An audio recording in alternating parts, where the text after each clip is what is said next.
Hello, my name is Denise Johnson.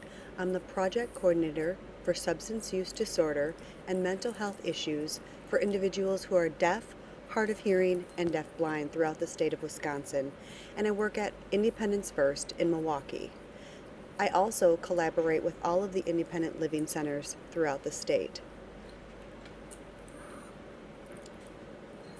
Today, I'd like to share with you some ways that you can effectively communicate with people who are deaf. Some of the characteristics of a deaf person would be that they are severely or profoundly deaf. They use American Sign Language typically as their first language. Their ability to speech read can vary from person to person.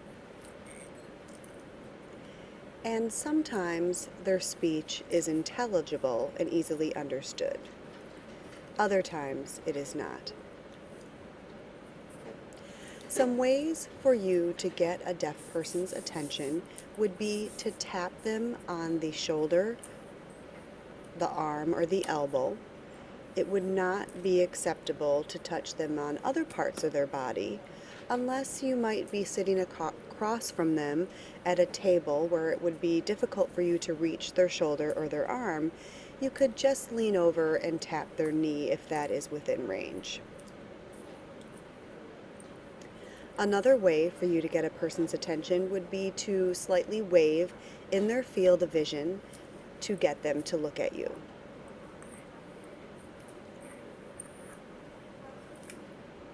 I'd like to share with you some of the reasons why speech reading is very difficult for people to do. It's not an effective mode of communication because 75% of speech is not even visible on a person's lips. Also, words look like other words on the lips. So that leaves only the potential of 25% being visible on a person's lips.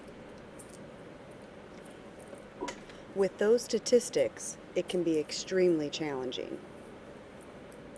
It takes a lot of guesswork and a lot of closure skills to be able to piece things together to allow communication to happen. Unfortunately, this leads to a lot of misunderstanding. Also, speech reading can be extremely exhausting physically on the eyes. It can oftentimes cause headaches for the person who's doing it for any length of time. It's also important to consider the lighting in a room. If it's very dimly lit, that produces a barrier, as well as somebody who may have facial hair. If someone has their upper lip covered by facial hair, it's extremely difficult to speech read someone. You also should consider the needs of a person who might have low vision or may be deaf-blind.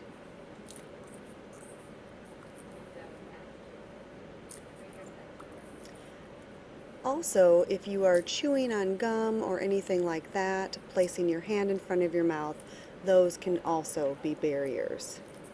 Try to remember to keep your lips free from any barriers and try to proceed with communication that way. If all else fails, you may need to try another approach, such as writing notes with the person, texting with them, or bringing in an accommodation such as a sign language interpreter.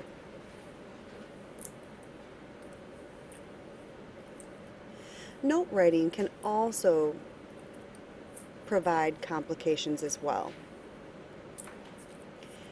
If you do note write with someone who is deaf, try to keep the words simple and short. Also, avoid yes and no questions, preferably using open-ended questions because yes and no questions can be more complicated in a written form for people who are deaf. Typically, American Sign Language is the first developed language for people who are deaf, and English is learned as a second language. Just as people who speak a foreign language first have difficulties in their second language when they learn English. So if you do note write with someone who is deaf or hard of hearing, it may be successful in some cases and not with others. Try not to ask a person if they have the ability to speech read. That can kind of be a self-defeating question.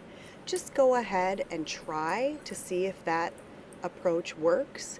If not, you can move to another option, such as note writing or bringing in an accommodation for effective communication, like a sign language interpreter.